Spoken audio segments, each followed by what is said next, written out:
Ladies and gentlemen, boys and girls, welcome back to another episode of Talking Halos. I'm your host today, Jared Timms, and I'm joined alongside my co-host, my partner in crime, Nate Green. Nate, happy draft day. How you doing? Yes, sir. It's a great day. Draft day is fantastic. It's cool that Yes. it's during All-Star weekend and, right after the Futures game. Really, really cool. First time outdoor draft. So, yeah, really excited to talk about this.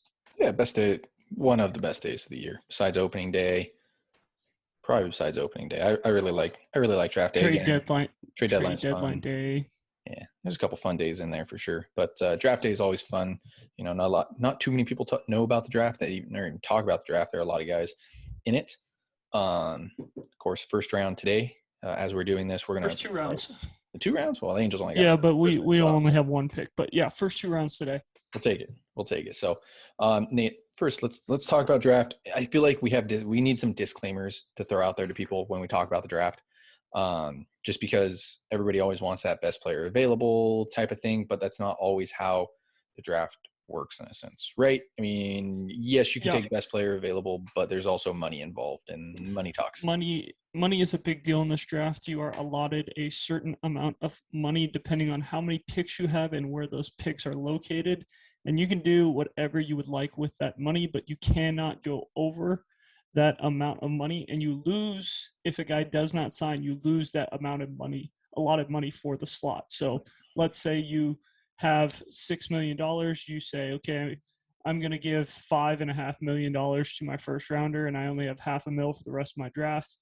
Well, my second rounder didn't sign, so now you are really in some trouble. So that is a big deal when it comes to the draft. I know a lot of people don't talk about that, but it is a big deal when it comes to the draft, is how much money a team has and what they're going to do with the money. So absolutely. And of course, you know, we have the Angels that pick today. Big pick. By the way, going to throw it back a little bit here for you. We're watching the draft live as we're doing this, by the way, as well, guys.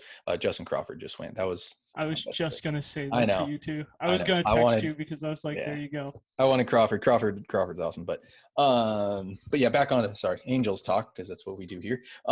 Yeah, this is, again, one of the best days of the year. Of course, guys, before we get going, we'll discuss whole draft, and we'll see how far we can get along. But before we go any further, guys, Blue Wire. If you're listening to this, some shirts, please, would be great. I'll wear them with pride. If not, I'll just keep yelling Blue Wire. But yeah, we'll make it work. You can follow us on all of our social medias, Twitter, Instagram, and Facebook. Go ahead and shout us out on there. Shoot a follow. You can follow myself on Twitter at Jared_Timms, Nate on Twitter at NateGreen34. Don't forget, if you're watching us on YouTube, hit subscribe real quick. We know what we're talking about. You might not always like our takes, but oddly enough, we do know what we're talking about. So Nate, let's get on to this. First thoughts before the picks even happened. The Angels were going to take a pitcher, right? I mean, it was almost guaranteed they were going to take a pitcher. And if anybody listened to our podcast before, we appreciate that. But that was the consensus since forever. And in fact, that was the consensus up until the last minute, until the pick went in, that it was going to be a pitcher. The Angels have done a very good job of developing pitching this year. I'd like to see a little more on a consistent basis, but they've done a fantastic job. I've loved every bit of what they have done on the pitching side of things this year. So it was a consensus, take a pitcher. In fact, there were rumors out like 2 minutes before the pick was announced that it was going to be Cooper Jerpy, I think is how you say his name. And it was like, all right, this is what's happening. They're going to go pitching, college pitching. Wouldn't have mattered. Last second, you get a text. Says, whoa, hold up. Zach Neto, shortstop, infielder, we'll call him, because there's some questions about where he plays. Infielder out of Campbell. Fantastic. I'm a fan of it. I know you're not a huge fan of it. We'll talk about details about why. I mean, you're not a huge fan of it, but no, it's not like I hate the pick. No. But there was only one, and let's be fair here. There was only one player, I guess two. Let's say there were two players that we would have been upset about. One was Brandon Barria. And not upset. Like it would have just been like there were so many other guys available there to pick. Would have been a disappointing pick, not upset. We just would have been disappointed. Yeah. Number 2 would have been Cooper Jerpy. I'm just kidding, not Cooper Jerpy. Jacob Berry, I think, for me was that number 2 guy that I was Thankfully, he was taken before. Yeah, which is interesting, but at the same time, like I'm not a fan. I'm not a huge fan of picking somebody who doesn't play a position. Um, I mean, he's going to play a position, but I'm not a huge fan of picking a first baseman in the first round, whether it was Andrew Vaughn, CJ Crone, like you look at anybody, even Spencer Torkelson. I think Tork's going to be great. Worked with Tork at my last job. I think he's a fantastic person. I think he's going to go out there and crush. Um, I'm just not a huge fan of taking those guys that just hit because you're relying on one tool. So with that being said, the Angels took a hitter and all he does is hit. That's fair to say. Like the dude just kind of rakes, getting a David Fletcher comp, which I'm not a huge fan of. I think there's a little bit more in him than David Fletcher. Uh, Craig but Biggio, I like that comp a little bit better than David Fletcher. Both of which second baseman, which is interesting because a lot of the scouts love him at shortstop. So congratulations to Zach Neto on being the first pick, 13th overall for the Los Angeles Angels. Exciting. They took a position player. I think before the draft, like we talked about, it was for sure a pitcher. And all of a sudden you started watching the draft unfold and it was like, wow, Kumar went third. He was supposed to go back half of the draft. Mhm. And then Horton goes to the Cubs at 7. And everyone's like, whoa, what the heck happened? And then you see Gabriel Hughes go to the Rockies at 10, and everyone's like, what? So a very, very odd draft to start with. I know the scouts would tell you that this is a very hitter friendly draft. A lot of good college hitters and high school hitters in this draft. So to see 3 pitchers taken before the Angels even stepped up to the podium was incredible. I don't think if I would have told Jared, if I would have told you 3 pitchers go in this draft before the Angels pick, you would have said you're crazy. And nobody that we expected either. Like there were talks like, oh, like Connor Prelip could go before the Angels, or Brock Porter, or somebody might take a chance on Lesko. No, Lesko's that guy who goes to the Padres. That guy that goes to a good team that takes a chance on him just because he has Tommy John surgery and he's going to go shove for the Padres. And by the way, you'll be able to go see him out in the Cal League, yes. which is going to be a lot of fun because that's going to be one of the best pitchers to enter the Cal League in quite some time. But take a step back there. Yeah, this early this morning it was pitcher at the start of the draft, pitcher. But like you start throwing that but in there. It's like, but if some of these guys are there, you might start thinking about it. I don't Because think if the Cubs don't take Horton, yeah.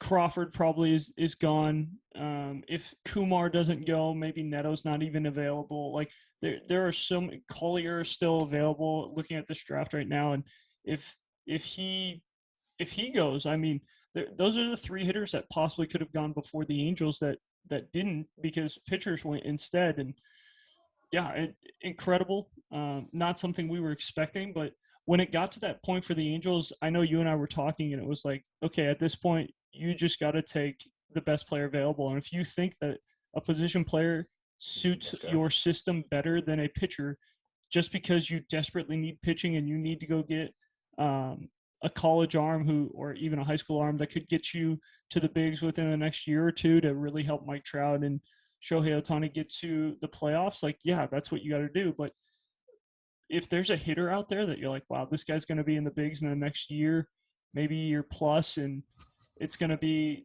a guy who's just going to hit and hit and hit, like, then you got to take him. And I think that's kind of what happened for the Angels is they got to that point where it was like, yeah, we could go get a college arm right now, and that would make a lot of sense.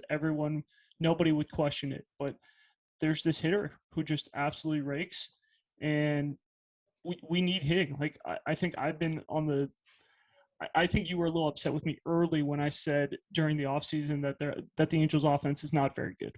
It's not. They need a lot of help. They need shortstop. Their lineup is very, very top heavy. There's 3 hitters in it, and then after about that 3 number, it's bad. So if they can lengthen up that lineup and Neto can do that for them, I think that's a big win for them in this draft. But I'll let you go in and talk about your little scouting report on him because I know you really, really like Neto in this draft. Yeah, I did. It grew on me. He was one of the guys, and I know I said it. I know I said it last podcast that I was so gung ho on the Angels taking a pitcher that I haven't even looked at hitters. I always look at hitters. I'm not gonna lie to you there. Neto was definitely one of those guys in the draft that I was like, oh, like this is probably gonna play at the next level for sure. It's a little funky for sure. 100%. I think it's funky, and I think that it's not a bad funk though for me. Like you can tame down. Okay, scouting tip here for you guys. Don't look at don't look at what he does before. Look at the swing. Look at how he. Don't look at how he gets there. Look at what he does when he gets there. And that's something that you learn. Like I wasn't a huge fan when you take a first look at a guy like Drew Jones. I wasn't a huge fan of it, just because I don't like what he does when he gets there. How like when he gets there, if that makes sense. But Drew Jones is so stupid talented that he can change things up. Side note on that, I don't care about what Zach Neto does before he gets there. He can throw the bat up in the air, throw it behind his head, but if he's making contact, loud contact all the time, I'm not upset about it. Like you've seen that golfer that like swings with one hand and goes around. It's like that. Like if you found something right, then do it. Think about pitching too. Pitching is in that way. Pitching is very similar to hitting, where you find what you like and it's a little funk. Like Ryan Dempster, right? Like Ryan Dempster would do that glove twitch the entire time. Ben Weber did the pumps. Same thing. Like you look at a guy like, if we want to compare him to Josh Donaldson, we can. That's That's fair. I don't who think he has as many. everyone is I don't think going we to have as much compare talent. the swing to. They're He's not not going going to to have as much compare talent. like him personally to him. Like, oh, Yeah. he's going to be a 30 plus 40 home run guy and play pretty good defense and just be that guy. But I think from a swing, when you watch the way that he swings, everyone just first instinct is Josh Donaldson. Yeah. I think that's not a fair comp. I don't think the power is as much. But when it comes to pure hit ability, I think the Angels got probably one of the best pure hitters in this draft, which is, I mean, if you're not drafting for need, but the Angels have for a long time in the organization needed a really good hitter. And we talked about this. We talked about this at the beginning of the year too, right? Like they that's what they need to draft. That's kind of been in the back of their head. Like, you have to go out there and get a hitter and develop him and see what he gets. I also think on the development side of things, you look at it, and this is an easy guy to develop too. He's already got the pure hit tool. He's a college guy, so he's a little bit more advanced. You don't have to worry about, in a sense, teaching him baseball like you would have to do with a guy like Justin Crawford, who's coming out of high school, Cam Cauley, or one of those guys who they skipped on. I think Crawford's an exception to the rule because he's a big leaguer's kid, but That's fair. I get what You you're get what I'm saying. saying. Well, Collier is too. His dad was a big leaguer, but Yes. you get what I'm saying. Like it's a little easier development out of a college hitter, pure hitter like this. You don't have to worry too much about actually developing this guy. That's my thought process on this. So, looking at stats here, this season he batted .407. He had 81 hits. There's probably not going to be a lot of power in his swing, though he had 15 home runs, which is pretty impressive. I don't know if he hits for that much power at the next level. Like if he's a 10, 15 home run guy, I'm fairly certain that he could be at the next level. Is it fair to almost comp this to like a Will Wilson type of pick? That will scare a lot of Angel fans, It but will. sure. It If will, you would but like it's to, it's that one of those things. It's one of those things where and Billy came out of that draft that year saying like, I bet you guys didn't expect that. Like nobody had Will Wilson. This is the same thing here. Everybody had pitching, right? Pitching. All of a sudden the Angels take that weird, they throw a curveball at you and it's like, oh, here's Zach Neto. So it does kind of remind me of like a really good pure hitter in Will Wilson. I know that Will Wilson hasn't developed very well at the moment, but it's very similar to that. A guy who possibly sticks at shortstop. I don't know. There's a little bit of worry, in my opinion, that he doesn't stick at shortstop, but there are plenty of people who are saying that he is going to stick at shortstop. So I'll listen to those people that have seen him a little bit more than I have before I make the assumption that he's not going to stick at shortstop. Nate, I know that you have a different feel on that one. I don't know, honestly, shortstop wise. He might stick at shortstop. I think he's going to pick it. The arm is going to be something that's like, is he going to be able to make the throw all the time? He's a great player. I don't mind the pick.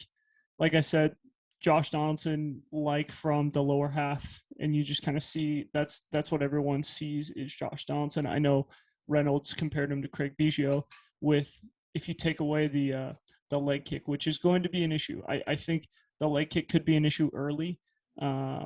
He's going to face some pitchers that he's never seen before, and that's the only thing that's going to concern me from, and this is no disrespect to him because I played at a small division one as well, small conference, same thing. But when you come from one of those small conferences, you don't see 95 every single weekend. When you go to Vanderbilt, when you go to Alabama, when you go to North Carolina, when you go to these schools, you see 95 every weekend. I mean, Oklahoma State, like we talked about Campbell, one of my favorite pitchers in this draft, he's running at 97 to 100 every Friday night. And that's just something that you're going to see in those big time conferences where Campbell's playing some smaller schools. Yes, they're able to play some of those bigger schools on Tuesday, but the bigger schools on Tuesday aren't running out their number one dude. They're running out their 5, 6, 7 arm, and they're not running out their top 10 arms either. They're usually running out there some guys that they want to get a look at to see, hey, we need an 8th or 9th guy on the weekend. Is this guy a possible guy to help win us a game on the weekend? So that's the only concern I'm going to have. Is he going to be able to hit? I know he played in the Cape. Very small sample size in the Cape, probably about 13, 14 games. Hit pretty well there, though. That's the only thing that I see could be an issue is how big of a leg kick it is and how it's going to translate into, I think you think he's going to start in Double A. If he's starting in Double A, that's going to be, where Bachman started, where some of these big time pitching prospects start that are 95, 97, 98. Please God, don't put him in Tri-City. Oh yeah, don't do that. I mean, like, I'm not going to be upset because I'll go see him, right? I'll go see his first game if they put him in Tri-City, but please God, don't put him in Tri-City. Like, that would it's plain and be simple. rough if he's in Tri-City. But like I said, he's a great player. The only thing is, can he get the leg kick to be a little bit more calm? Is Sure. what I'm going to say. If he can do that, I think he's got the hit tool to be a very, very good player. Offensively, he's going to be fine. And I think the one question that you're going to have is where you're going to put him. Do you put him at second? Do you put him at short? Obviously, he's probably not going to be playing third. So, How about this? I texted somebody close to the situation. I said, shortstop? You might move to second. They said shortstop for sure. So there's that. I know that's what they say, but every scout says that early because they don't want to step on anyone's toes. It was funny, Amsinger on the draft was talking about that, how sensitive of a subject that is for players. Corey Seager in the draft, some scout wrote, 6'4", probably gonna have to move to third base, and Amsinger read that on the draft, and Amsinger goes, I don't think Corey Seager's talked to me since because he was pretty upset that I said he might have to move to third base, and he's almost 30 years old and still playing shortstop, and he's an all-star again. So To be I fair, know there's always those unicorns too. Like I think oh yeah, absolutely. a bigger guy like that moves to third base or something like that eventually. And So I'm sure like at the draft, people were saying the same thing about Manny Machado, like, oh, he's a shortstop for sure. And now he's a Gold Glove third baseman. So it happens where the scouts don't want to necessarily move him off his position. They want to give him a chance to play his position as long as he possibly can. And then if he's hitting and it's like, oh, we don't need this position, or he's hitting and not playing as well defensively, then they move him off. So we'll see where he's at. I just know he's going to hit. It might take him a little bit of time to hit early, like I said, but he's going to be a good hitter. you can't be upset about some like a report like that. I don't care if he's coming out of like out of a small school, which again, I do look at that and I'm like, I'm not a huge small school fan. I don't know if you mentioned that or not. I feel like that does I also. didn't mention that you aren't, but Yeah, I mean, I don't know if you mentioned small school or not, but I did. But yeah, and you can't be mad about taking somebody who is more than likely going to hit down the road. He sounds like he might stick at shortstop. That we'll see about how that goes. And for those who are wondering where he slots in on top prospect boards, he probably turns into my number 2 prospect. It's close. You have to think about third. So 2 or 3, right? Like that's fair. Like depends on who you talk to. I'll probably get talked into putting him at 3. I would assume, depending on who we're talking to. Somebody will talk you into having him at 2. I will Somebody, have him. I will try and convince you that he's 3. I might put. I mean, like, so the Angels' top prospect right now is Kai Bush, in my opinion. You put him at a 50. The Uh, only guy in the futures game. only guy in the futures. You put him at a 50. He's the only guy. I mean, do you put Zach Neto at a future 50? So, and you look at a future 50, by the way, of future of wow, I can't even think about it. So the scale is 20 to 80 for those of you who are wondering. Yes. The Kai Bush is my only 50. That's the highest ranked Angel, and 45 is average. Is like kind of a major leaguer. For, anything below that, you're looking at fringe. Anything above that, Kai Bush is my only 50. Then you run down and Jordan Adams is 45 plus. That's my number 2 guy. Can you make an argument for Zach Neto to be a future value 50 guy?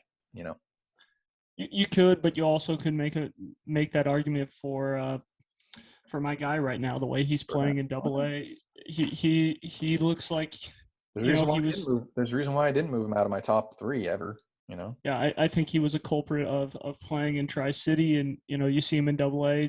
He's doing everything you want him to do. Jordan Adams is stealing bases. He's showing the power, showing the speed, showing the defense. Like he looks the part of being a future big leaguer. So I think he could even move into that future 50. Neto's going to be right there on the border. I think he's going to be 50, 45 plus right in there. Correct? I mean, I think at the end of the day, also, by the way, like, can we sidetrack on this? If you look at different sites, will give different things. MLB Pipeline's always about 5 higher than everybody. So if they give Zach Neto a 55, he's really in that. I mean, it depends on who you're talking to. Depends on what site you're looking at too. Like Fangraphs will do something a little different. They're a little bit more on the how good this guy's going to be in the future type of thing, rather than the right now. It's so tough, man. It's so tough. I think he's. I'm going to give it to him. I'm going to say it right now. I think he's a 50. I'll give him a 50, but he's not above Kai Bush. Is that fair? Like, and you have to take so many things into factor too. Like, how close is he to being ready? He's already a college guy, so you can factor that in. He's going to probably bat. I mean, are you upset if he bats 280 with 10 to 15 home runs? Is probably a middle infielder type of guy. He's, I think he's number 2 prospect right now for the Angels. That's fine. You're not going to talk me out of Jordan Adams because that's my. I think the upside. That's my guy. So like the upside on Jordan Adams is Byron Buxton type of thing. Which is good. Like all-star, like top. That's an all-star starter this year. Exactly. Like that's the upside of him. So that's why. But the downside is what we saw in Tri-City with Jordan Adams too. So I just think that there are so many factors that go into it. But yeah, that's where I'm going to slot him right now. Is my number 2 prospect. He's a 50 guy as it is.